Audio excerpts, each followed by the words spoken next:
Good afternoon, everyone. I can recognise a few familiar faces, so welcome back to you. Welcome to those for whom this is the first event. For those who don't know, my name is Liam MacArthur. I'm one of the Deputy Presiding Officers here in the Scottish Parliament, and it's my very real pleasure to be hosting this event as part of the Festival of Politics 2025.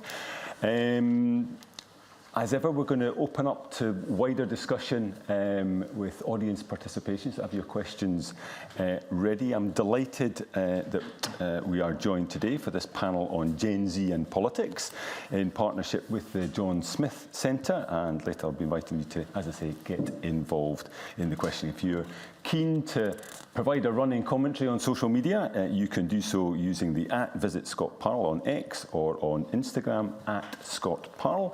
So also add that the event is being recorded and should be available on the Scottish Parliament's YouTube channel in a few weeks' time. I'm pleased to be joined today by Professor Danny Dorling, Dr. Elizabeth Luce, Ellie Craig MSYP and Amanda MHA. I'm going to go in order. I think I've got them in order here. So, to my immediate left, we've got Professor Danny Dorling, who's doing his second event of the day. He's the Halford Mackinder Professor of Geography with the School of Geography and the Environment at the University of Oxford. He explores and maps the changing social, political and medical geographies of Britain and further afield, concentrating on social and spatial inequalities to life chances and how these may be narrowed. We also found out earlier this morning that he was the second toughest in third year at secondary school. More important than you might think. Next to him we have Ellie Craig MSYP, who is the chair of the Scottish Youth Parliament and has been an MSYP for Glasgow Cathcart since 2019.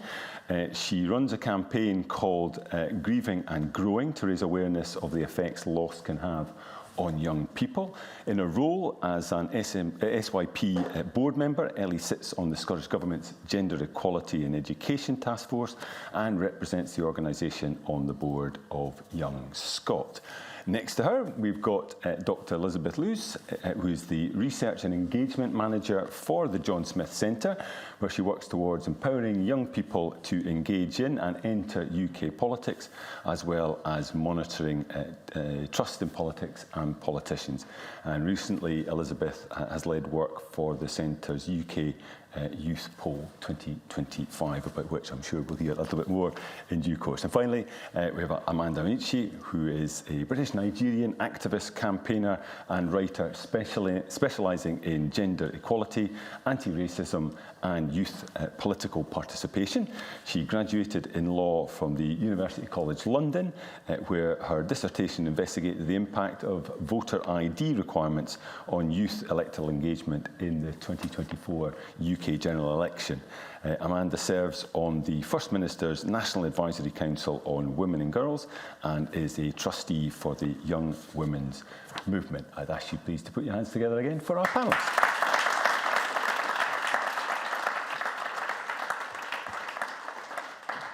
So maybe if we could start with a fairly general question in terms of the perspectives of each of you about the level of engagement by young people, level of disillusionment possibly amongst young people in politics and the political debate, whether even there's a sense that the way in which political activism manifests itself maybe has changed. I'm going to come to you, Ellie, to start off with. Yeah, of course. Thank you so much. I think I'd start by saying that young people are not one homogenous group, and so probably young people participate in politics in lots of different ways, and there's loads of data to show that. However, as we're probably going to get to later, there's a lot of data that shows that young people are not participating in traditional methods such as voting, and they're maybe turning to things like more direct action. So the Scottish Youth Parliament and Young Scot are currently doing a consultation into political literacy among young people in Scotland and how they're interacting with the political institutions we have. And the survey is still open, but I have some of the early results and they're really interesting, but definitely some quite disappointing. So the vast majority of young people agree that it is important for young people to be involved in politics, which is really great to hear, but actually less than half of young people feel that they can see themselves in politics and feel able to participate in politics. And so I think we could spend loads of time talking about why that is, but I think it's really important that we also talk about what the solutions to that problem is, because we've just had an announcement that Votes at 16 is going to be rolled out across the UK, and so what can we learn from Votes at 16 in Scotland and from how young people are participating in all aspects of citizenship education from a young age to help support that. Just on that question of votes at 16, are there any thoughts you have on the impact that has had? It's obviously been in place in Scotland for a number of years now across a number of elections, both at a national and a local level. I mean, what lessons would you draw from that? What might we anticipate were this to be rolled out at UK level? Yeah, I mean, I think obviously it's be no surprise that I think it's a really positive thing that we're giving young people votes at 16 across the UK and that we have done in Scotland. However, I think that that only goes some of the way and that we can give young people the vote, but it's about what support we have around that in schools and in local youth participation structures and in things like the Scottish Youth Parliament to make sure that young people are educated and informed on political literacy so that they can make an informed choice with their vote and that they feel it really matters. Amanda, I know you were making the similar point to Ellie in relation to the risks of kind of homogenising young people and their response to politics and political debate. But I mean, given the trends that Ellie's alighted on, have you got sort of views on what's driving that and what maybe can be done to I think, invigorate a more active engagement, however that's manifested? I mean, not maybe through traditional means of joining political parties, for example. It may be very different. Yeah, I definitely agree with what Ellie said about like young people are not a homogenous group and young people's experiences and views are going to be shaped by just their life experiences, their circumstances, various other identities that they might have. So it's kind of difficult to talk about young people as a generalisation, although I guess we still are doing that to an extent today, but I'll try not to. We should all try not to.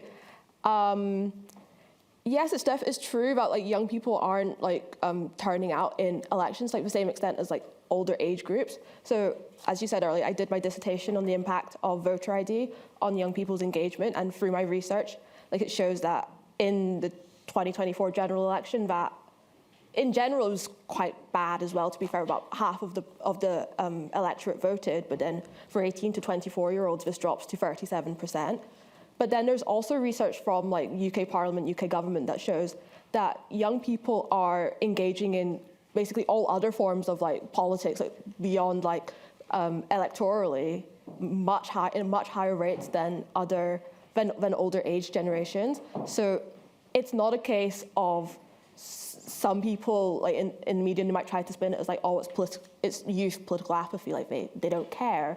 But I mean that couldn't be further from the truth. With this evidence that shows that young people do care, and they especially care about young people tend to be drawn to issues. That's how they kind of decide what's most important for them politically, as opposed to perhaps more traditional political parties. But yes, it's not apathy, it's more there are structural barriers to voting in these traditional methods, whether it's based on class or education. But there's also a bit of disillusionment as well that politicians don't really care about young people's interests, that it doesn't really. There's research from the Young Women's Movement. A report came out last year to do with democratic well-being, and a lot of the young women in that report, they expressed that it doesn't really matter. They feel it doesn't really matter who they vote for. That nothing really changes. So then it becomes what's the point? Where young people are not really included in kind of conversations around policies that affect them, and there isn't that much conversation about how would this thing affect young people, and if there is, then it tends to be people are talking about young people but not including them in the room, including them in those conversations.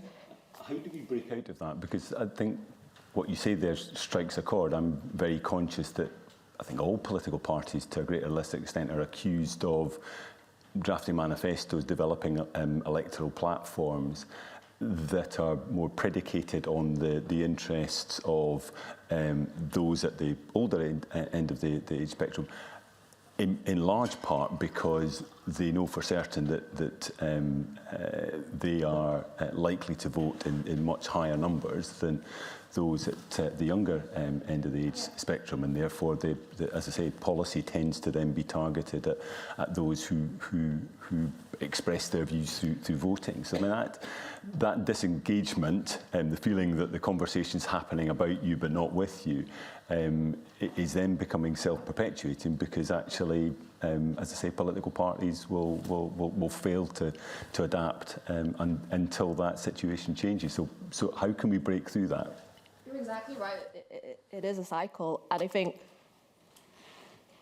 the easiest way, I think it couldn't be more simpler than you have to engage with young people, and how do we do that? It's about meeting young people where they are, in the environments and spaces that young people are using. And to give a really great example of this, so there's a charity called My Life, My Say, and they're all about trying to boost young people's participation in democracy and voting, and they're being really innovative about it.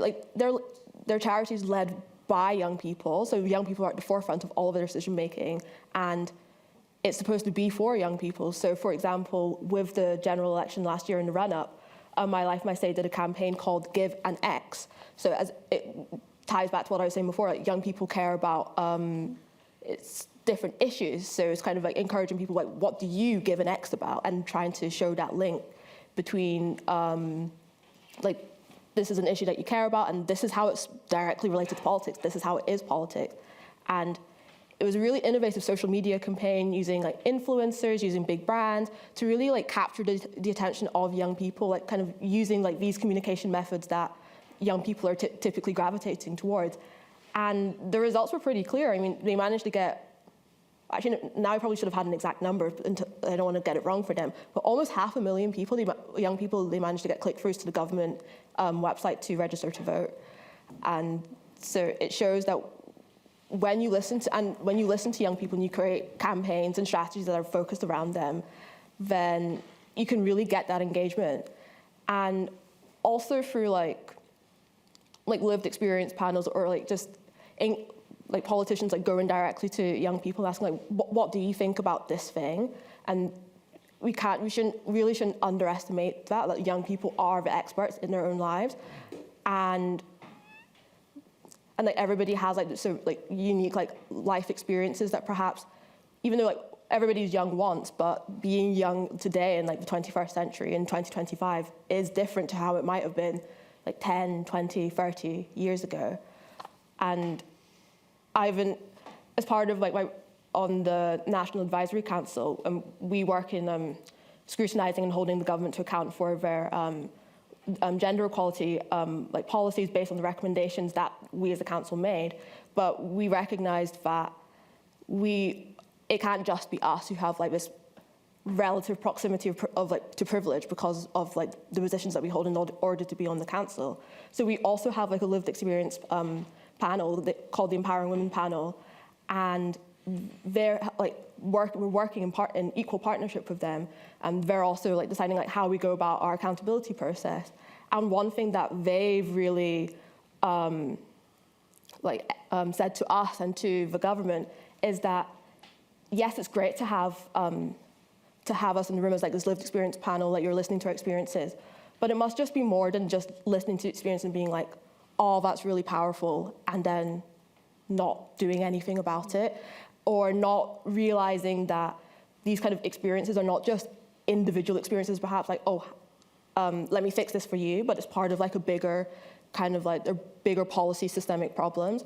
So it's one thing to reach, in this case, young people where they are, and through campaigns like My Life, My Say, but then stuff like the Empowering Women panel also shows you that you can't just listen to the experience and then don't do anything about it, because then that's quite exploitative, and it's just, especially if people are sharing difficult stories, it's kind of you have to also do something with it. And if it's when you don't, and that's when the disillusionment kicks in, it's I think I'd have to say, I think what you described there is not unique to younger people as well. I think there is a challenge for politicians to be able to demonstrate not that you're just consulting, but actually there is that there's an outcome to that, even if you don't necessarily go forward with whatever the idea may be. Actually explaining what it is that you have done and why it is that you don't feel able to progress a particular. And like this engagement shouldn't just happen like at the start when you're thinking of like, oh, what do we do? It's at the start, it's at the middle, it's at the end. Like the process, the outcome. Like young people need to be involved in like on all levels and like of this.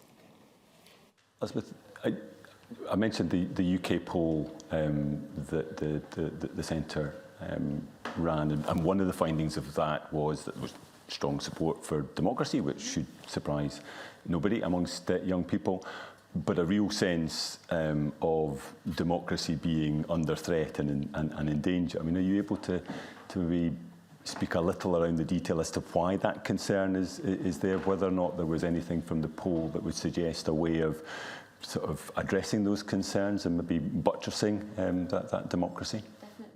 It's funny you're saying that no one should be surprised that young people prefer democracy, but the reason we put this question in is that a Channel 4 poll a few months ago very much projected that view that young people are in a majority for dictatorship.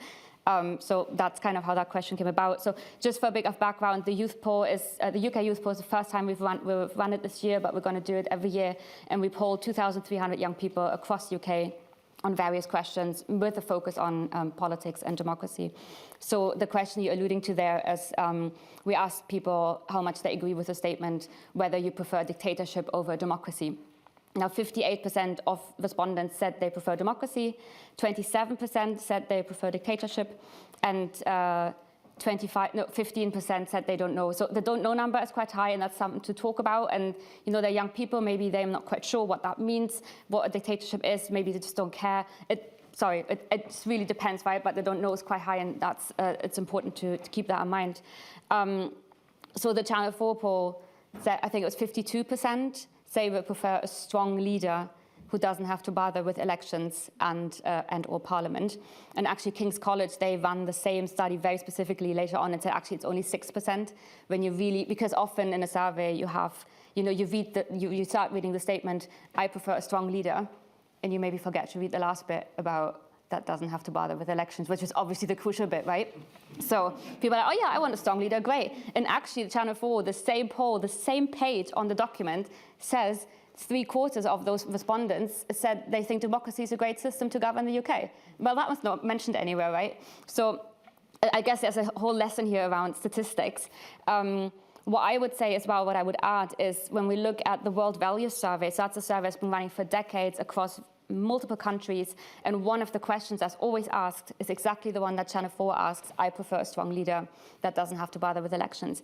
Now, the age group, I think it's 18 to 29, they're always at about a third with that question, have been for decades. I'm not saying that's good or bad, right? It's just, it's not new that we have these kind of numbers. And I would say, personally, it's the prerogative of young people to explore where they are on the political spectrum and to maybe have a bit more left or right extreme views. Not necessarily that that's something that we have to implement in society, but just to explore those ideas and find themselves on that spectrum. So it's not anything that's new. It's just, I think it's been kind of amplified through that Channel 4 poll and also through the general discussions that we're having about reform, about right-wing extremism.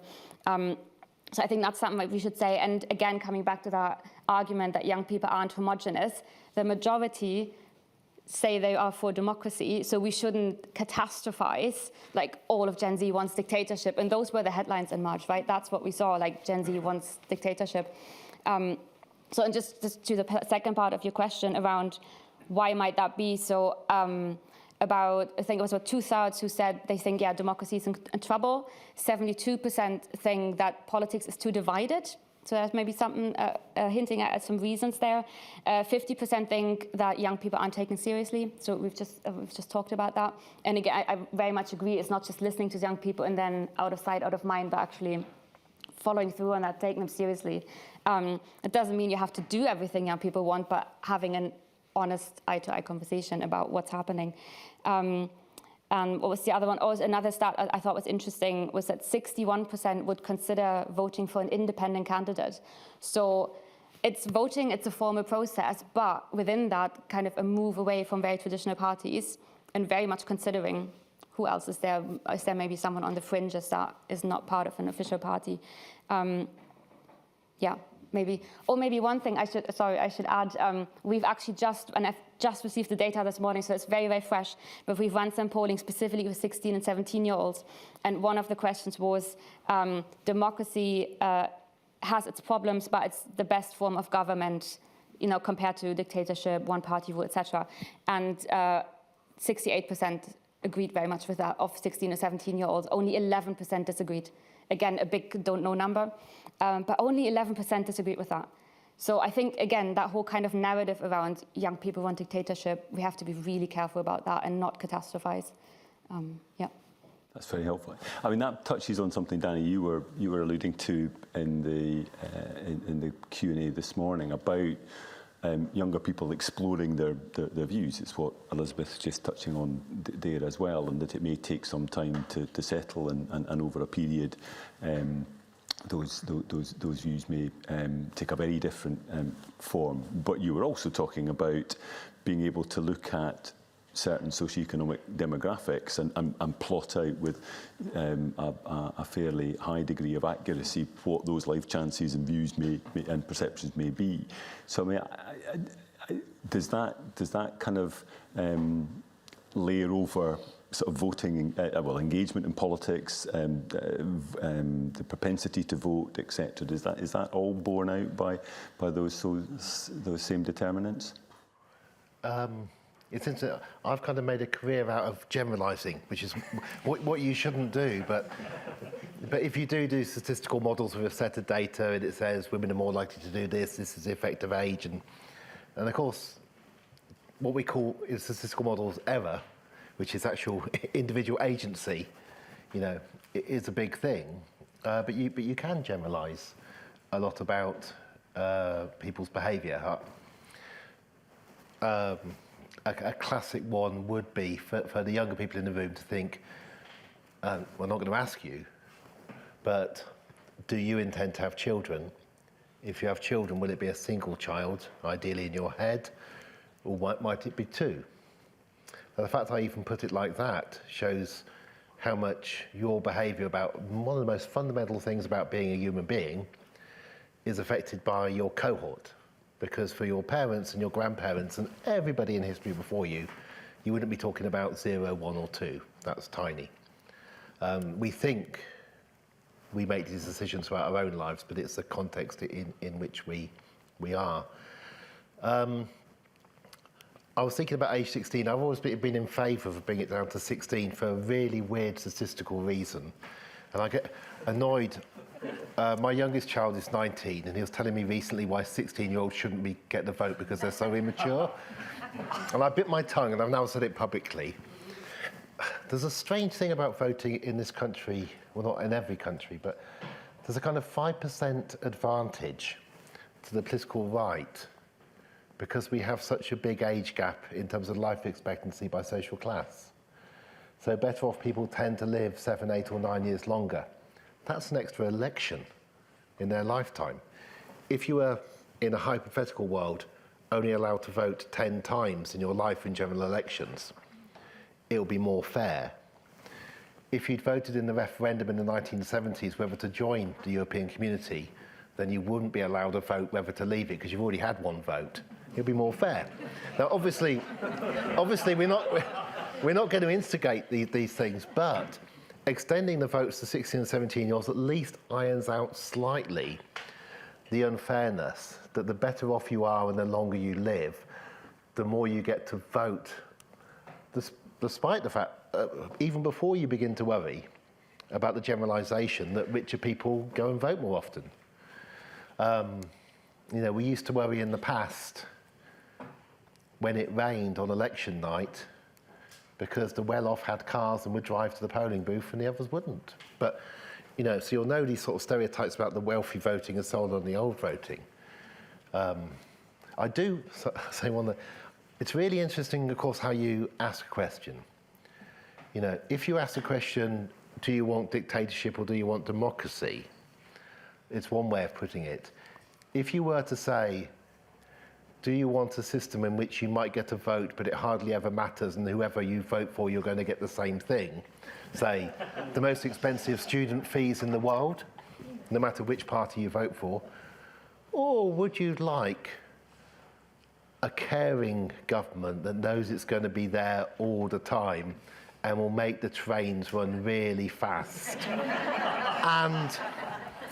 and will lift 500 million people out of poverty and the biggest increase in well-being in human history? Okay.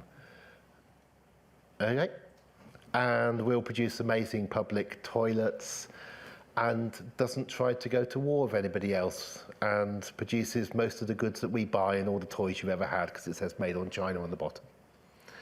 Right? And if you could choose between being in a democracy in most of the world, think of all the democracies that are former colonies that are poor, or you could have chosen to have been born in China, same economic situation, which one do you go for? Now, I am in favour of democracy, but I really am. I do think it's the best hope. But I don't think we should be sanguine.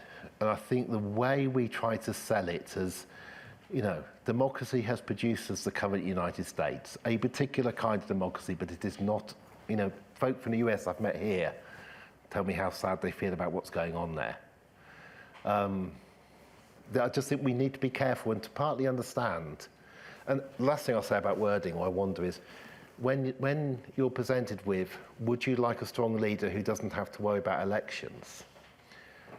It might, in some people's mind, be, would you like somebody like Mrs. Thatcher, if you liked her, who actually, did it really matter, the 83, the 87 election? Or Tony Blair, where he didn't have to worry about elections. He won 97, anybody was going to win that, to be honest, at that point. You know, after 18 years of Tory rule, that wasn't that hard. 2001, 2005, they weren't that hard. Only 25% of the electorate voted for him and he won an election. There's a strong leader who didn't have to worry about elections. So I'm sorry, I'm a social scientist. You can ask people questions.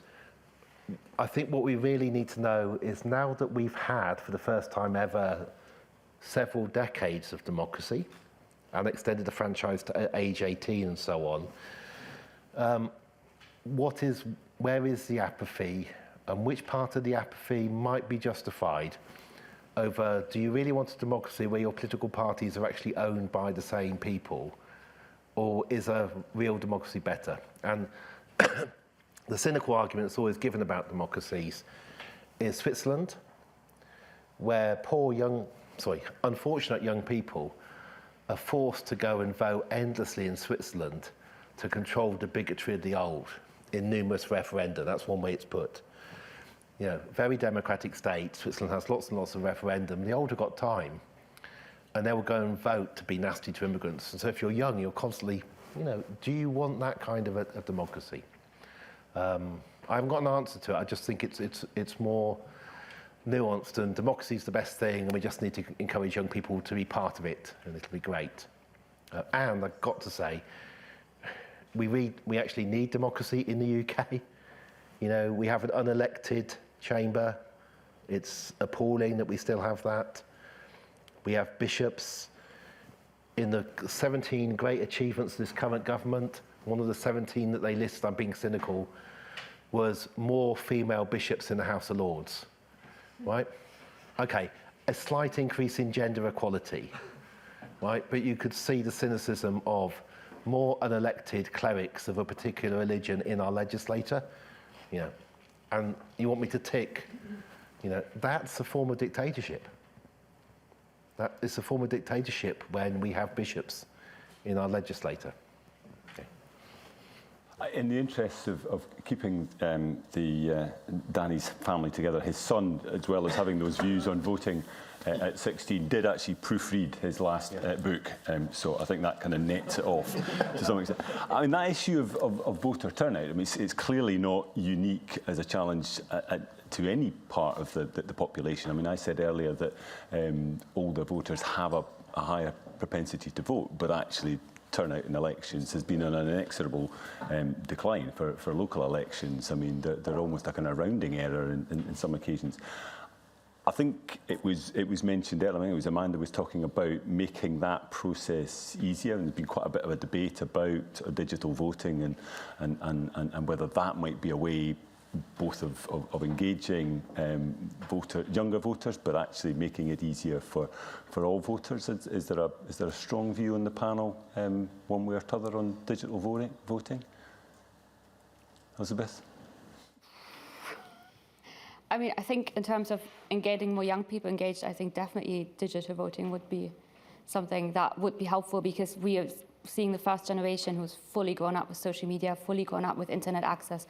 I still remember the router coming on and like, and having 1 hour per day, if at all. I think maybe even per week. There wasn't any routers at all. I didn't want to say it. So, you know, I think, yes, we are like, the new generation is so cued in with internet, and I think it would just make things so much easier to just have that accessible online. Having said that, I have no stats on this whatsoever, so and I like to back my views up with stats. So this is just my first kind of gut instinct, but I would say in terms of accessibility, obviously there's a whole security issue around hacking and all of that, especially with global forces maybe getting more and more involved. But in general, as a theory, I think that would be a good idea. But I'm maybe interested what... Amanda, do you want to come back in on this? See, I'm kind of in the same position. It's not like I have any like robust stats I can be like for or against. But I think it's just important to remember that even though we are like the first generation to have like grown up like with the internet, like I can't remember what it's like to not have the internet. That may not necessarily be the case for like absolutely every young person, especially those from like lower socioeconomic backgrounds or perhaps more like rural backgrounds, where like that connectivity might not be there like 100% of the time. So we do have to be careful in like anything. We might say like, oh, we want to do this because it will help young people. You have to like really make sure that like you're not going to inadvertently then disadvantage certain groups of young people. On the other hand, that I think, like I agree with that, but I think also what I think was it Danny, you said, you know, if you don't have a car and it rains, you don't go vote. So at the same time, you would, again, especially underrepresented groups who are disproportionately feeling disenfranchised by formal politics, and especially the formal part of it, because they don't see themselves represented. So I think it's both sides. It could, as long as you give it as an option and not as this is the only way we're doing it now. If you give all the different options, I think that would be really good. It's having a variety of options. Yeah. There's an annual conference that takes place every year next month called EPOP, Election Parties and Opinion Polls, which is the most geeky conference of political scientists. And one of my favourite papers I once saw there was modelling of who votes, because they can get the marked up register, so you can see whether anybody's voted. You're legally allowed to get that. And they'd worked out that people were more likely to vote, obviously if you're nearer to a polling station, but if it was downhill on the way. Like, tells you real about human nature. If it's downhill on the way to walk to vote, you're, all else being equal, you're more likely to go and vote. But really seriously, the attempts to stop people voting by saying you've got to have various forms of ID, I mean, it's not even subtle, it's just nasty. And there should be a penalty for that kind of nastiness. That IDs that pensioners are likely to have are fine, but IDs that young people have, which are really hard to get hold of because you need them to drink. You know, the idea that isn't okay.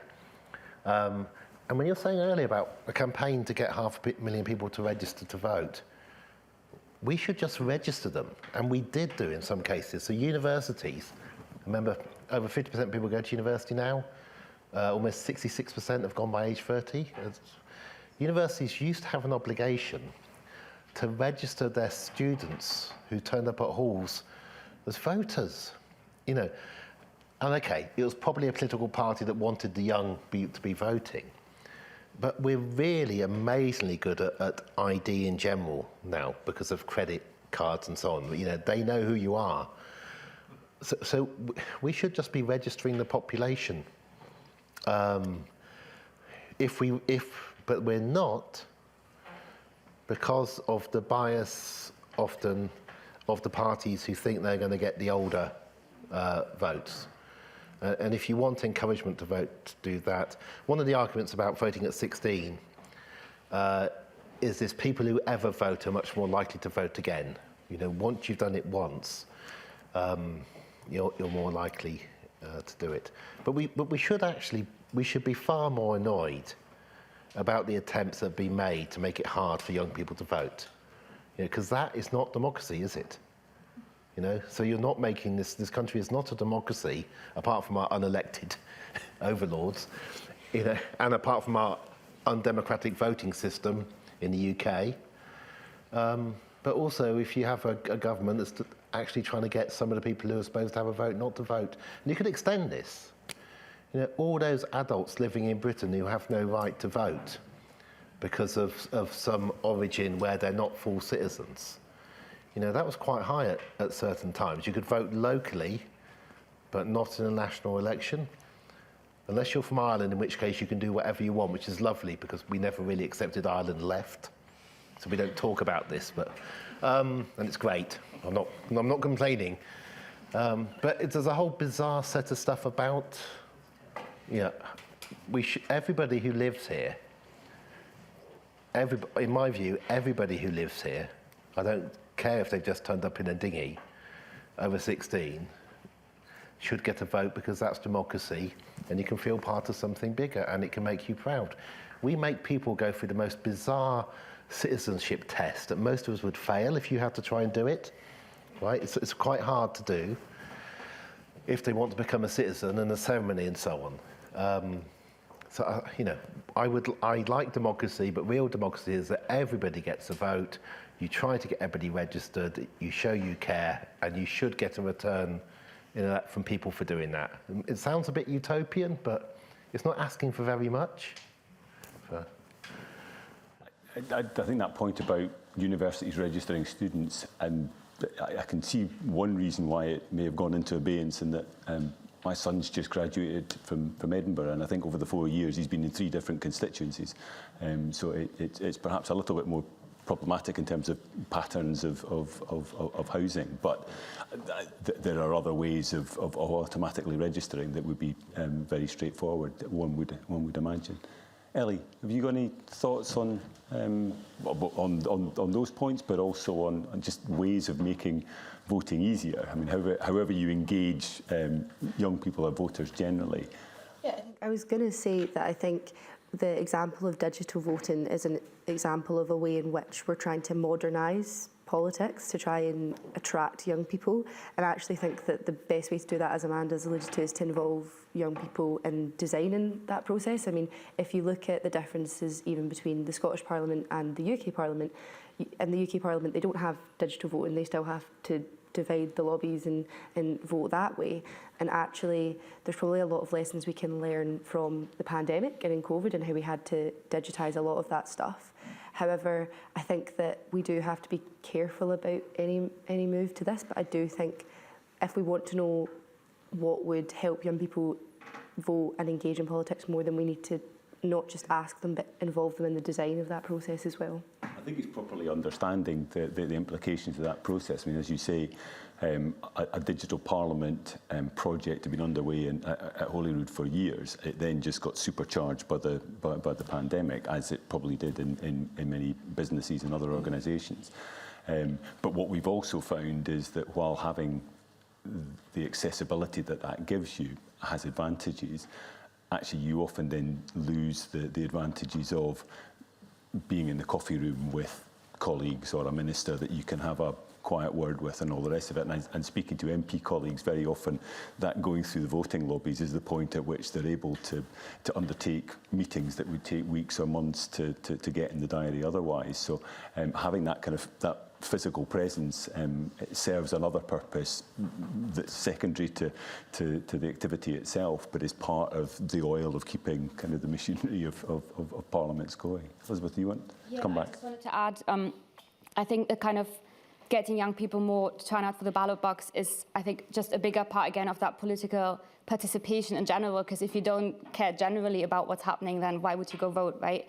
So, and I think there are various levels to that, and the first one that really came out in the youth poll, and I'm sure Danny could speak on that a lot as well, is actually hasn't really directly to do with politics, but it's about young people at the moment. They don't know where they're going to live. They don't know how they're going to pay their bills. They don't know what they're going to eat and if they're going to eat.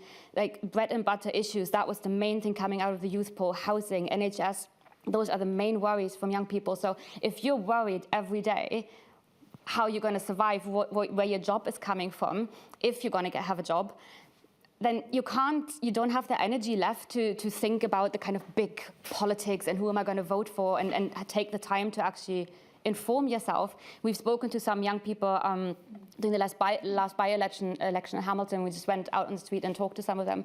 And a lot of them said, you know what, I don't feel informed enough. I don't feel I should have take a vote because I want to know what I'm voting for, and I'm not informed enough. I don't have that informed consent. I can't make that. And I actually thought to some extent that was a really mature thing to say. But it's that kind of, do you actually have the time and the capacity to inform yourself? So I think it's not even like, how do we get them involved in politics? It's like, do young people have the capacity in terms of the time, the money, whatever it means, to actually have that headspace to do so? So and I think then the second step is then, okay, and how do we do that? So it's about engaging young people more into the political process. That's something we do a lot at the John Smith Centre. We offer internships for young people who don't have the means but the talent to intern with MSBs. We're going into schools. We're bringing politicians into schools and say, look, they're from opposing parties, but they talk to each other. They can be nice to each other.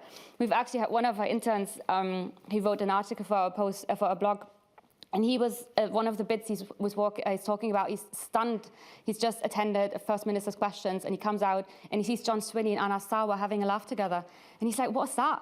Like, not just that, it's partly, I feel like it's about culture, it's about communication. That's not what's seen on television, on the media. That is not how people talk to each other in politics. And that's really off-putting. So I think it's partly that culture shift, and then also education, like formal education at school, but also, as I said, just, model UN, great. Do that for council UN, a model council. Do internship, bring politicians into schools, and really bring that alive, and not like politics is something over here. So just that, and I think then voting, I want wager to say that it will go up automatically if you have all these things and people are just actually a bit more excited about, I'm getting a choice here, I'm involved, I know what's happening, I know how this works, and I want to be involved. In that situation with John Swinney and Anna Sarwar, it's a reminder of the old adage that those in front of you are your opponents, your enemies are sitting behind you, and they would probably have more difficulty having a laugh with some of their backbenchers than they would with those in the other front bench. That point you make about the impact, the role that schools can have. I vividly remember in the run-up to the independence referendum in 2014, with the minimum age for voting being set at 16, it did allow schools to step into a space and provide an environment for a discussion to be had that could be a very challenging discussion, and was a very challenging discussion, generally speaking, but actually allowed both all sides of the debate to be explored in quite a controlled way, and it had to be that. But then I think gave young people the confidence that as huge and perhaps onerous responsibility as this felt was something that they could manage. And back to the point that was being made earlier, if you get people into the habit of voting early, it's more likely that they will continue. It's not guaranteed, but it's more likely they will continue in that vein going forward. I think it's good that those discussions were hard. Right, like easy discussions. Who want, like, what's the point, right? But in order to participate in the public square, in the debates, we need to have difficult discussions that are complex. Because I feel like a lot of complexity is getting lost in communication on social media. It's not a place for complexity. That's not what it's for. So teaching and learning how, like, with young people and for young people, how to have these discussions is great. I find it really hard, and don't consider myself young anymore, at least not your level of young. I'm still trying to, okay. But, I find it hard to have these discussions. So of course, younger people who've been around a bit less find it maybe even harder. So, and just having those discussions, so yeah, I think should be hard. Because we need to learn how to have these discussions without being disrespectful, without hate, without taking it personally. All of these things. Well, I mean, debating is not just about prosecuting your argument; it's about listening to the counter argument. And if all you're doing is in project mode, you're not in listening mode. You're not really debating, to be honest. Ellie, sorry, you wanted to come in. It was just to say, I think that schools are one place in which these discussions can exist, but I do think that we need to be aware that in Scotland we don't have a mandatory political education. Some schools in Scotland still don't offer modern studies, and you might only get it up until you choose your subjects. And so actually we need to make sure that we're creating a curriculum which supports young people to have political debates and discussions. You can register to vote before 16. We need to encourage young people to be thinking about it before they have the vote. And that's about creating a system which includes young people as citizens through their UNCRC rights to be heard from when they start primary school or nursery or before then. And it's about looking at the whole picture. And school is great, but actually what we've heard from young people is they need another space that's not so formal and that's not so stressful. Young people will tell us that schools are so focused on exams that it's affecting their mental health, and actually there's a lack of youth work spaces or spaces where young people can come together to talk about some of these challenging issues with a trusted adult, and that's not taking place in a social media site or that's not online and that's actually in person and engaging. And I do think that, especially with some of the more extreme views that we're seeing some young people have, we need to have engaged, responsible adults and role models for young people in our communities, and I don't think that that's happening as much as it should. I mean, certainly the experience I have is that there are schools that are more reluctant to invite MSPs to come in, and I think in part we are the authors of our own downfall to some extent. I think there's a responsibility to engage in issues. I don't see that as a legitimate platform to be proselytising on behalf of a political party. You're there to engage in debate and sort of, I think, stir up curiosity in issues rather than ramming a particular worldview or viewpoint on any given issue down young people's throats. Sorry, Amanda, you wanted to come in. I wanted to second what Ellie says, like both about how like this political education can be so important both in the formal settings and especially even, I would argue, even more so like in like these non-formal settings of youth work, because as much as it is important to have these conversations in school, and I know I definitely did. Like I was part of the debating society when I was in school. I also remember that when there was like a Scottish election or a UK election, we also in our school we did our own mock version of an election. It was all coordinated by the teachers, and everybody actually got the opportunity to go into like a classroom that was set aside and like cast their own vote. But I know that isn't the case for a lot of schools. Like they might not get like these extracurricular activities, or even like teachers like with like so under-resourced and with staffing issues as well. Like teachers are already trying so hard, like they're so like overstretched that being able to like bring up these conversations, and as we've all said, it can get difficult sometimes. And I mean, we do need to have difficult conversations, but these also need to be able to be like facilitated and like managed well, because things can get quite emotive, and also especially when kind of like, extreme views like might be harbored by some people, perhaps like coming from like the media or online, like that really needs to be navigated well. And again, when there's a lot of focus on exams at school, there might not be like that sufficient kind of time or like capacity building for like teachers or for students to like handle those, like to like manage those conversations like with the kind of like grace and respect and nuance that it deserves. So there's definitely a point that like the formal education, like things can and should be improved, but then at the same time, like youth work can be amazing for like giving young people an opportunity like outside of school, outside of the pressures of exams and whatnot, to just like have that space to have fun. Like it doesn't necessarily even have to be like youth work that's directly related to politics. Like obviously the Scottish Youth Parliament is an amazing example of that. But even if it's just like you're just coming together to have fun, to do a certain activity, maybe it could be sports, arts, whatever, but then also during like that space, you have like that kind of safe space to kind of explore views and to have conversations with your peers and like youth workers are trained and like in working like by, with, and for young people. We've spent quite a bit of time talking about how we engage with young people. I think we now need to engage members of all ages of the audience. So I'm going to open it up. If you have a question, I will call, I'll point to you, and then you'll get a microphone handed to you. I think they're at the back of the room. And then if you could keep your questions or your comments reasonably short, then we'll get in plenty of contribution from the audience. And for BSL users, we obviously have BSL signers here, so if you want to ask a question, you're a BSL user, you can put up your hand and we will allow that question to be asked. I've got a gentleman in the red sweater here, and I saw a hand at the back of the room. White shirt. I'll come to you afterwards. Thank you. I just wanted to pick up on Amanda's point about mock elections in schools. As a teacher, I've run mock elections for the last 30 years, and I think counterintuitively, the move to vote at 16 could threaten that bit of political education, because mock elections are great and there's fun and risk-taking and political education all wrapped up in it.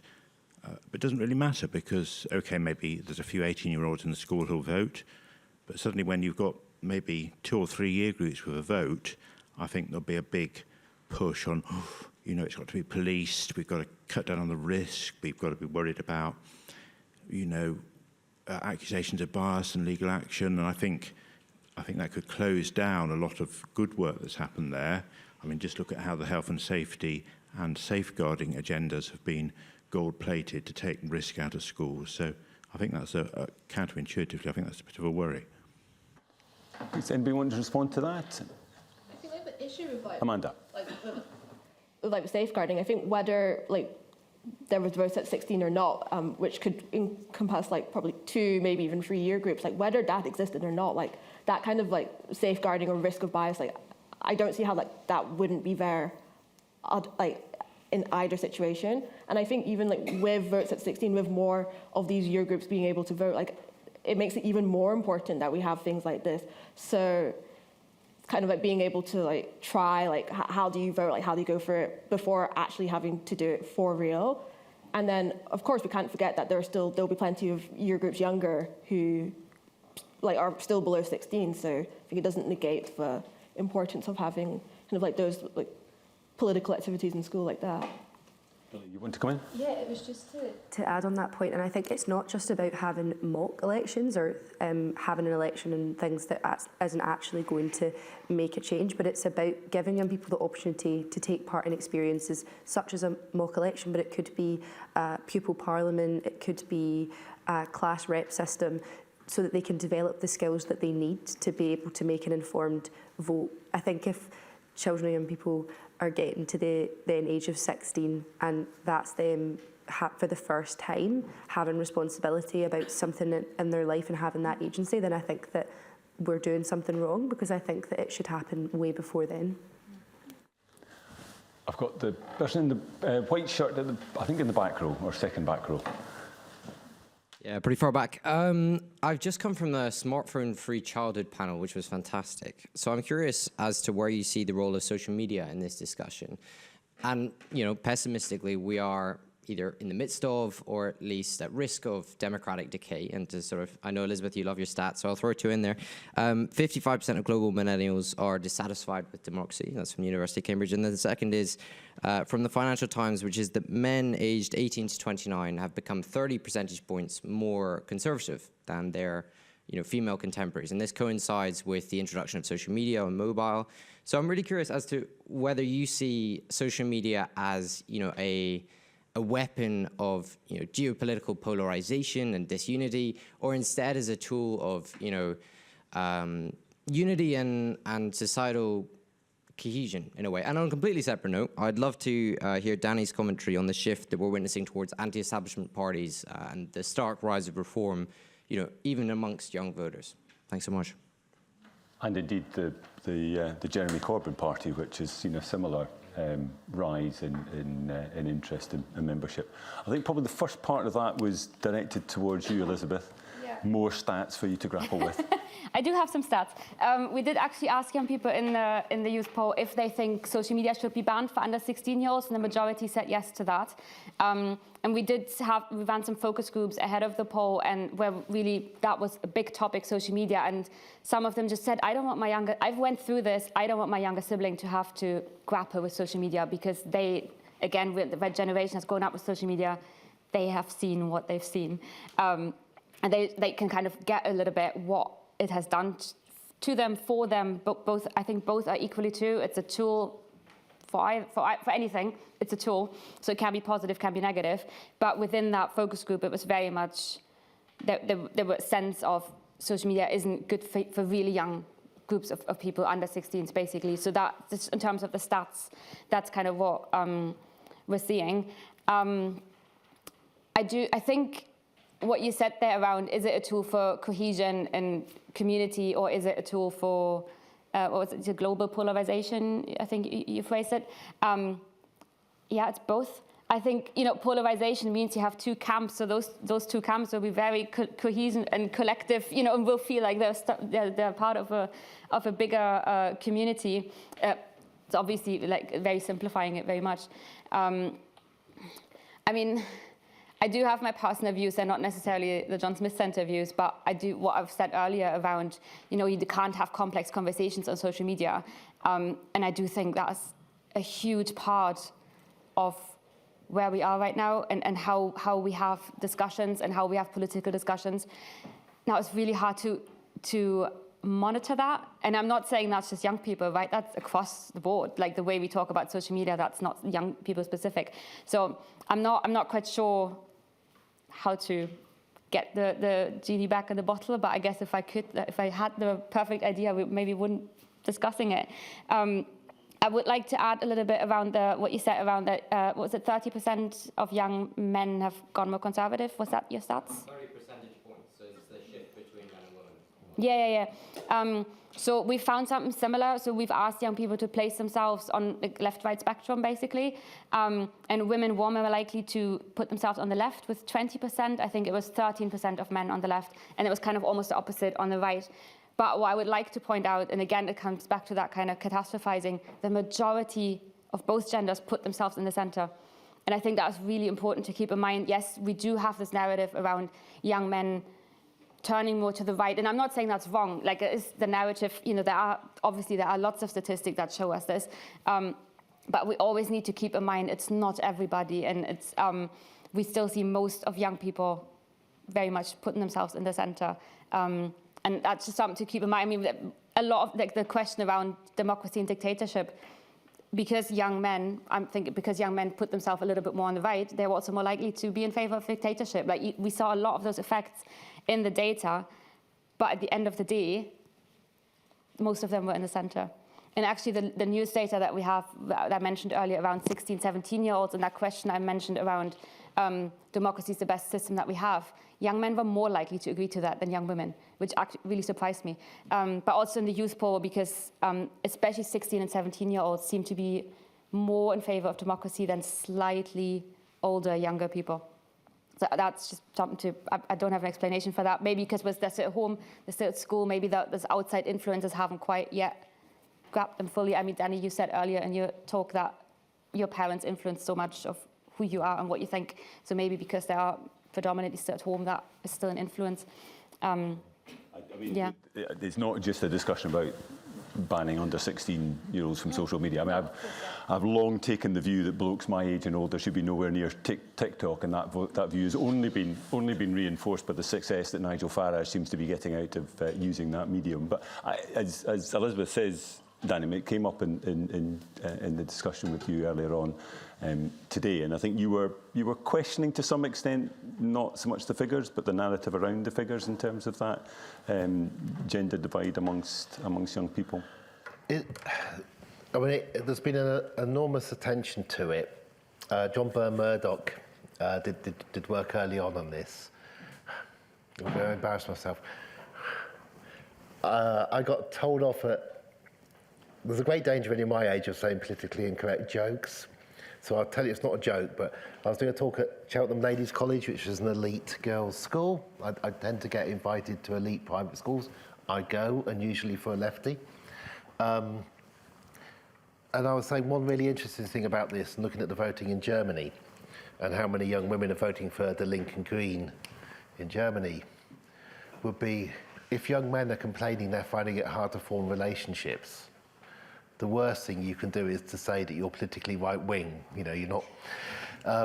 But I was emailed by a student at Cheltenham Ladies who said, I don't want to be fooled by a young man pretending he's nice over this. But you put it one way, which is the 30% by that, your poll that way. I'm a kind of glass half full over the gender group which is rising economically, has seen the light and are going for what I think is good, and the men are just a little bit behind. On your question on extremism, this worries me for a more serious, not worried. We've got a multi-party system without a multi-party voting. You know, a normal European country has 8 parties. We're heading towards that without a system that allows them to be in. But we became weird earlier. The key date was 2014. In 2014, David Cameron took the Conservatives out of the European People's Party, the coalition in Europe, the biggest grouping, into an alliance in Europe in the party, which included Alternative for Deutschland. And our Conservative Party and its MEPs were far right, as far as any Europeans, mainland people would be concerned. And UKIP was far, far right. There was 2 groupings. And it was extremely strange. We always think we're normal, but our ruling party was a far right party with far right beliefs. When Jeremy Corbyn was leader of the opposition and presented manifestos in 2017 and 2019, the contents of those manifestos were slightly to the right of what Angela Merkel had achieved in Germany. Not least his spending commitments were less than Germany, but he wasn't going to let in 1.5 million Syrians. All our politics in the UK has, since the late 70s, shifted to the right. We think it's normal. The BBC is bang in the middle of it. But from a Euro point of view, this is just weird. But we think it's strange. And then we freak out when 700,000 people donate to a new party. I do wonder where the hell they put the money. You know, because only 85,000 is safe in the bank account anyway. 500,000 people join Labour, the biggest social movement in Europe under Corbyn. The swing to reform, if you can remember the 24 general election and you were watching the beginning of the election results, the shock on the presenters' faces when reform got those first few, and reform absolutely won the Labour landslide. But it isn't just the potential left party, and it isn't just the existing, you know, Elon Musk party, in effect, and it's also our other political parties have moved and been, you know, at one point... The DPO at the moment. Okay, I know, you agree with that. Yeah, even the lovely ones in the middle, you know, joined a coalition and introduced student fees. And that reduces, all of it reduces the trust in politics for young people. I am really hopeful that the young women are going to lead the way back just to average. We present this as, you know, my politics is average for a European. It was average when I used to live in Sheffield. In Oxford, I'm seen as a weird far left person. But you know, this is not a strange politics. But without an engagement of young people, I don't think we're going to get back to normal consensual politics, away from what on earth it was that happened to Britain, to put us in a situation where we are the most likely country to do what's happened to the USA, and they're interested in that. If you doubt this, it turned out we were the most likely country to leave the EU. Who would have known? You know, you'd have thought it would be a small beleaguered European state, somewhere like Greece. Yeah, not the UK. So why did we leave? And why on earth, when the population behaved badly, because what you normally do in Europe is you give people a referendum, and if they vote the wrong way, you make them vote again. And it wasn't that we didn't think of doing that. our elite in Westminster were incapable of stitching it up. Yeah, they all wanted. The Conservative Party, Labour Party, the Liberal Party, the Green Party, the CBI, the trade unions, the church, everybody at the top of British society wanted us to stay in the EU. The inability of our elite to fix the thing so that we're back in. And that's, so you need to be a bit worried about it. And then you are growing up young. This is your experience of British politics. And it doesn't look great. So I was saying I've got a separate thing just to get it out because I probably won't get another chance. We have to make it interesting. So I'll give you an example of what I think it might be interesting. I'm older than you, I'm fairly short. So I was at school when it was legal to actually beat children. Legal in state schools. Private schools kept the option to beat their children for later. But children would be caned and beaten, And you might think, oh, how on earth could they think it was okay to beat children? What you need to think about is, what is the thing we do now that in future people will look back and say, can you believe that people in this room thought that this was okay to do, that we need to get rid of? My simple example is exams at age 16. They may sound completely normal to you. You think exams at 16, of course, which I did exams at age 16. But you're talking about the mental health and anxiety. Why are we making people do exams at age 16? The damage it may be doing to them may be as great as beating. And just as I heard as a child, it's fine to use the slipper or cane children at school because it happened to me, right? And I think that's the kind of thing that would help youth engagement we hate the fact we've been put into exam factories. You, parents, grandparents, never had to take as many exams as we have done. It does no good for our mental health. It isn't making us clever. And at least now you're making us all stay on at education to 18. Take out the pressure at 16 and something like that. And then that gives the teachers the space to do what people were asking about earlier, about political engagement and so on. But you need things worth fighting for to get people engaged in politics. Asking people to join in and vote in your democracy when you're not saying, and we're going to move society forward in big, big ways, provide housing for all, health service for all, education for all that we did in the past. You've got to make it worthwhile. Otherwise, why on earth bother getting involved more? Just to point out, I was beaten at school, and I wasn't even the second toughest in third year, so I'm not that young. Yeah. But look, I'm conscious we've got just under 20 minutes to go, so I want to get as many questions in as possible. So they'll need to be brief, but as I often have to remind my MSP colleagues, so will the responses. So I've got 1, 2, 3, 4 hands up, and maybe I'll take a couple in succession, and then we'll come to the panel. So here in the second front row, and then I'll come to the... Thank you. So there's been a big focus on young people's participation in terms of voting. And but in my opinion, voting is only part of the democratic process, and it's a relatively small part.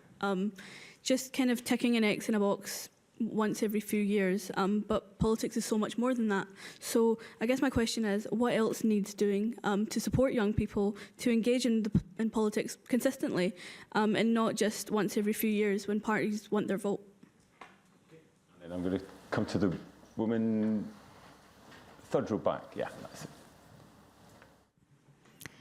I'm sure this is going to get quoted if I ever get into an elected position, but I'm going to say it anyway, which is I think young people should get a weighted vote because of climate change. Like, I think people that are younger than a certain age should get like a 1.5 because of climate change, because the decisions that are going to be made now are more important to their lives, and because of your first election event being important for your future democratic participation. Just wondered what people think about that. Outdo Danny's, you only get 10 votes over the course of your life. I think you may have succeeded. Right, I'm going to come to Ellie first on both questions, but I'll leave it up to you how you respond. Yeah, I mean, on the first question, I totally agree. I don't think that voting is the be-all and end-all of political participation, especially because young people are outnumbered by older people in terms of turning out to vote. And actually, a well-rounded citizen isn't someone who just votes. It's about different types of political participation, as the question alludes to, and it's about local participation. And actually, because of social media, I think young people are probably much more literate in what's happening across the globe and on a national scale, as opposed to what's happening in their local council and in their ward. And actually, it's how do we re-engage young people and show them that their voice matters in those processes, but also that it does have a direct impact on them. And actually, not to come back to youth work again, is that we need supported and well-funded local youth voice structures. I think the Scottish Youth Parliament exists and we do some great work to engage young people on both a national and a local scale, but what we need is more funding for that to happen at a local level and at a not just inter-school level but between schools.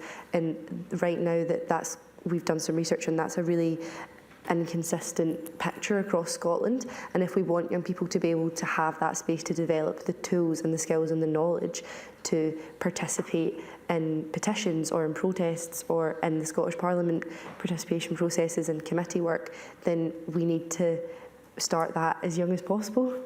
How about the weighted voting? How much do you support that? The weighted voting on climate change, I mean, the Scottish Youth Parliament obviously I don't think we've ever had that type of discussion on weighted voting for climate change. Personally, I think that the fact that we need to discuss whether we need weighted voting is just a testament to the fact that young people clearly were not engaged properly in discussions on climate change when it was happening.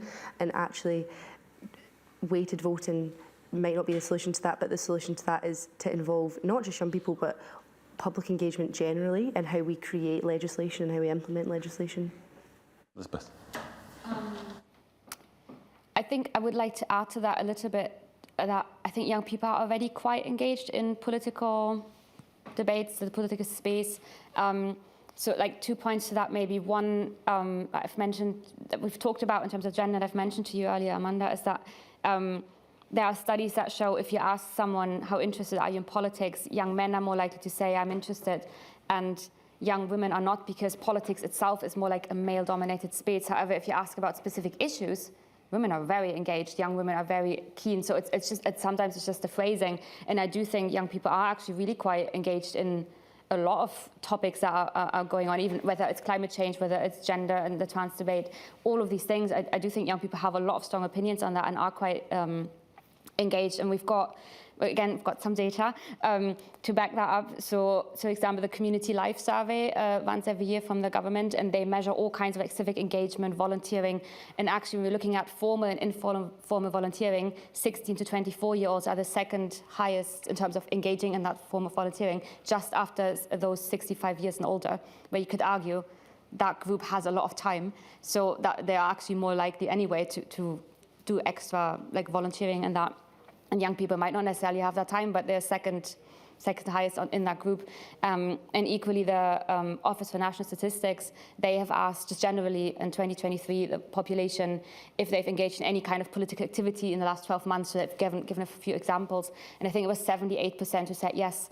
Now we've done, part of the youth poll was a very similar question: what of these activities have you done in the last 12 months? They were all politically active activities, and it was 74% who said they've done it. So actually, quite a lot. So it wasn't, and that didn't specifically include voting, but it did include having political discussions, sharing political content on social media, volunteering somewhere, attending a local meeting.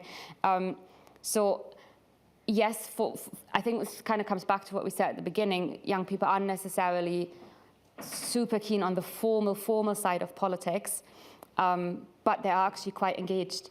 And now I'm saying that one last point. We also asked young people if they would consider getting involved in organized politics, and 35% said yes. Now that's not a majority, but imagine 35% of people, everyone, would be involved in organized politics. What debates we would have, what massive parties we would have. So actually I thought that really surprised me. I thought that's quite astonishing. Just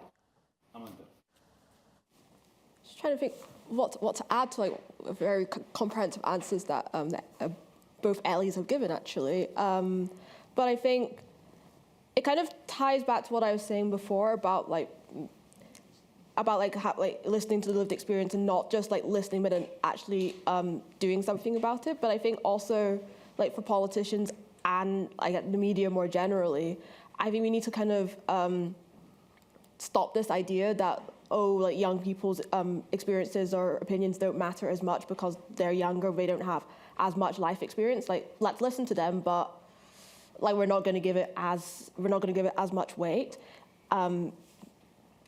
because like it's just, again, it fails to acknowledge just that it doesn't really matter like how many like years you've been alive. Like you have experience, like you've had experiences like that are inevitably shaped by politics. So. Like, would the weighting of votes kind of rebalance that to some extent, do you think? Is that too clunky a mechanism for trying to achieve that? Well, I think it again puts too much emphasis. Like, voting is important, of course, but as a question that was raised, like it's not the only part of it. And I guess without expressing a view on like whether I'd agree with that or not, because I don't know. Like even if you increase like the weighting of the vote for young people, like if they're not turning out to vote because of how like the media is kind of like demonizing young people, being like, oh, like, you don't know anything, your views aren't that important, like we don't really want to like talk about issues that you would be interested in, then it doesn't matter if people still aren't voting. It still doesn't matter if people, as you mentioned earlier, like if you don't have food if you're worrying about food on your table, if you're worrying about when your next paycheck's coming in, like even if you had a weighted vote, like with these imminent pressures, like you may still not go out to vote anyway. So then the difference may not be so like pronounced as one might hope it to be. Danny, 10 votes over a lifetime or 1.5 votes for younger people? I mean, we have had weighted votes in the past. So I think it may be it might be 1951 when we got rid of the university seats. But I would have used to have had 2 votes as a member of the University of Oxford, as opposed to everybody else getting 1. But we're somewhere. Let's just give people a vote nationally at 16 and get that one through first. But you know, we need to. There are probably going to be more people who are allowed to vote who's got Alzheimer's and dementia than there will be 16 and 17-year-olds. I'm not saying they shouldn't. Well, we never debate this of doing that. I think there's this huge danger about thinking that being old gives you experience and so on. It does to some extent, but most of our progressive, useful, radical politicians in the history of the past were remarkably young, not least because people didn't used to live that old. But, you know, the exciting poets who wrote poems about things were young. I annoyed my Vice-Chancellor last year by trying to be helpful. And I'd found out something, and she's my age, and we kind of, I found out something I thought would be really useful for the standard Vice-Chancellor's speech in a tricky situation. And we had student activism on campus. This is always difficult for university bosses. And what I'd found, I'd been looking at the 60s, but I found out that in 1938, in the campus of my university, which is Oxford, there was student action.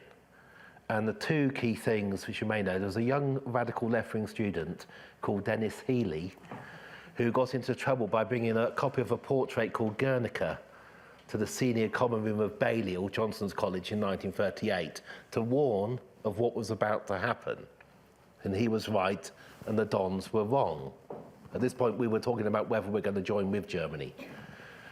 Another set of students did a play in 1938 in Oxford about setting up a concentration camp. We'd invented these in South Africa, a concentration camp on the Meadows, to warn of what was coming to Europe. These were 18, 19-year-old students. That set of students included a young woman called Iris Murdoch, who is known. Okay, so Dennis Healy and Iris Murdoch, 1938. And nobody remembers any of the senior university staff from 1938.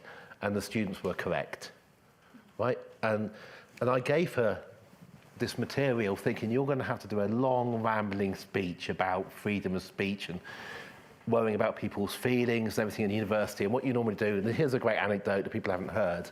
And I sent it off, and completely unluckily, 1 hour later came the news that the university had called in the police and 12 of our students had been arrested.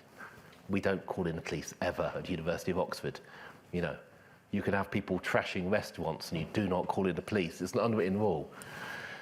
And I think, you know, we talk about wider activism. That activism by our students has been one of the most political things since the 60s and since 1938. But the act that galvanised over half the undergraduate body in my university was the university calling the police and then being arrested. And at that point, the opinion of the young students in my university changed and solidified to what on earth are you doing? And for this young generation, having lived through these years, this is a politics they're going to remember. Just as my parents can remember Suez and Vietnam and so on, and I remember going on demonstrations at age 15 and 16 outside South Africa House. Right? Things you do when you're young, set it for life. And I think, and I asked, this is the last thing, I asked older people still alive involved in the protests in 1968, which were small, were there any useful 50-year-olds? And the answer I managed to get back was hardly anybody, but somebody did make us some tea. And this has given me a little bit of an excuse at age 57 to go, in general, all these points of university protest over the old haven't been very useful and they've tended to be on the wrong side of history.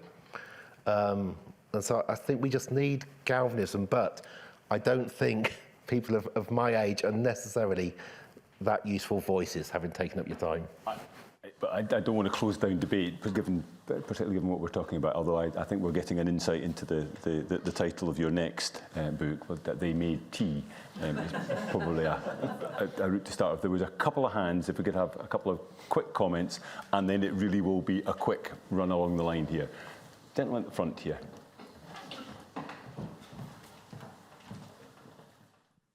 Should we engage more people in politics if we had deliberative participation, more use of things like citizens' assemblies, where decisions are actually made by citizens rather than politicians? Excellent. And very current, given the inquiry being undertaken by the Citizens Participation and Public Petitions Committee in the Parliament. So I'll start with you, Danny, and then we'll run along the line. Yes, absolutely, because of evidence around the world, but especially Ireland, about what you can learn from the just ability of people as compared to the ability of those of us who think we're special, like me, you know, and that's why it works, and it gives you a sense of ownership, because we're in danger of getting things very, very badly wrong. We really do need to spread out how many people are seriously involved, and like you said, not just listened to, but those views taken seriously. And the most serious one is you create citizens' juries and assemblies. Ellie. Yeah, of course. I think that we need to create more opportunities, not just for young people, but for everybody to be able to engage in political discourse and debate. And I think that we've talked a lot about what more we can do in Scotland, but I do think that, to end on a positive note, we are doing a lot more than some other countries. I mean, if you take some of the work that I've been involved in with the Scottish Youth Parliament, we meet every year with both the senior civil servants and also the First Minister and the Cabinet every year to raise the issues that young people have told us are important. And that's a really unique setup. And so actually, what can we learn from what we've already been doing, but also what's going on across the globe that we can learn from? Because this situation that we're in with disillusionment with politics is not unique to our geography. And that's happening at a local level as well. I think local authorities are also engaging with local MSYPs and youth forums on that same basis. Elizabeth. Yeah, I would agree with what both of you have said, and also say I think citizens' assemblies are a good idea. I've recently come across a concept in a book called Power to the People, which I actually saw is downstairs in the shop as well by the former CEO of Oxfam. And he says we're kind of moving from being citizens to being consumers. So everything, like our politics is, we're boycotting products. Like we even, without wanting to name names, we have states that are trying to be, where the president tries to run it as a company.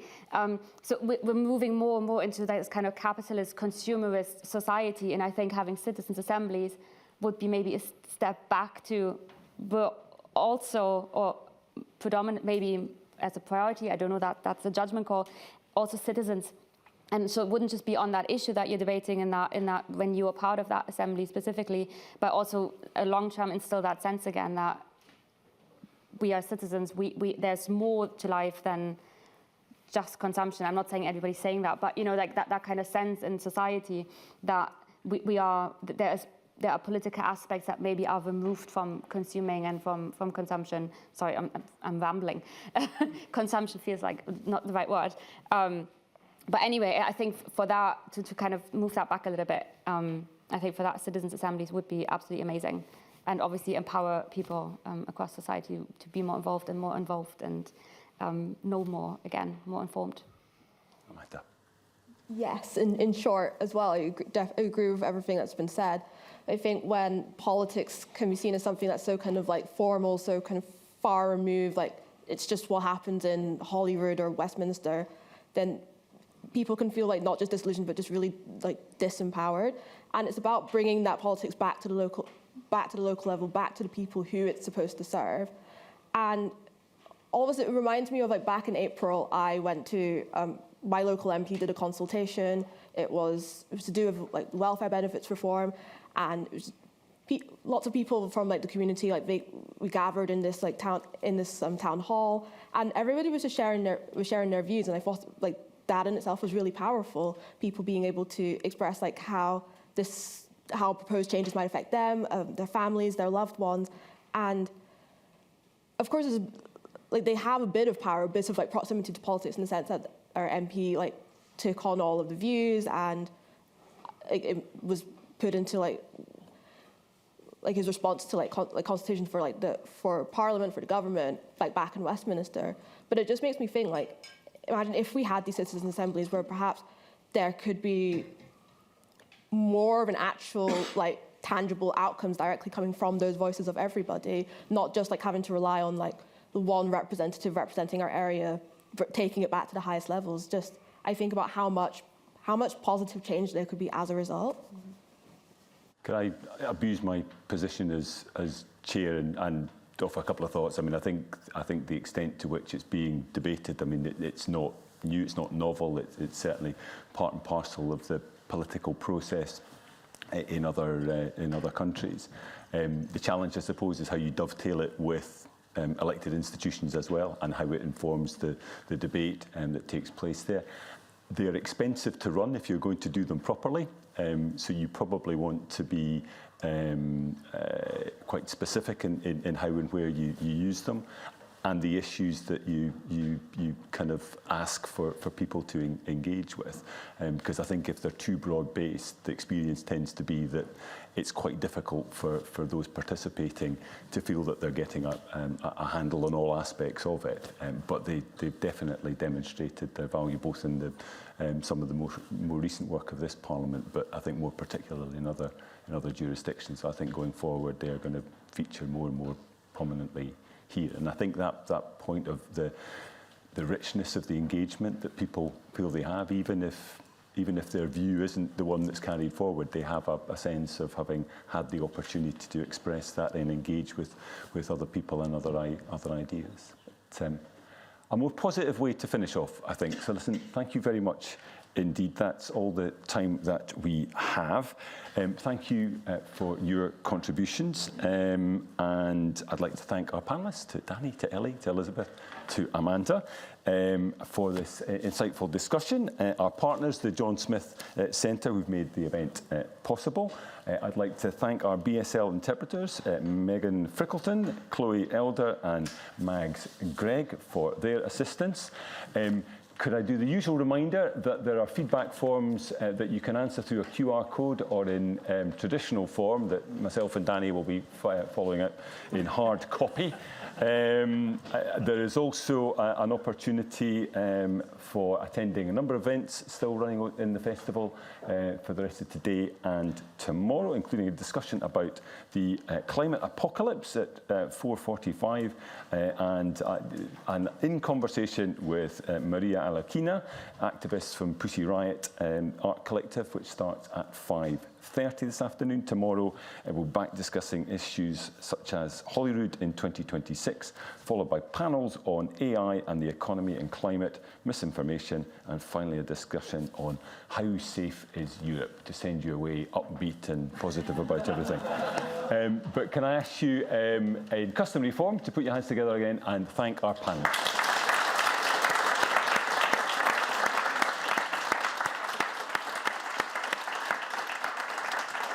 Thanks very much, folks.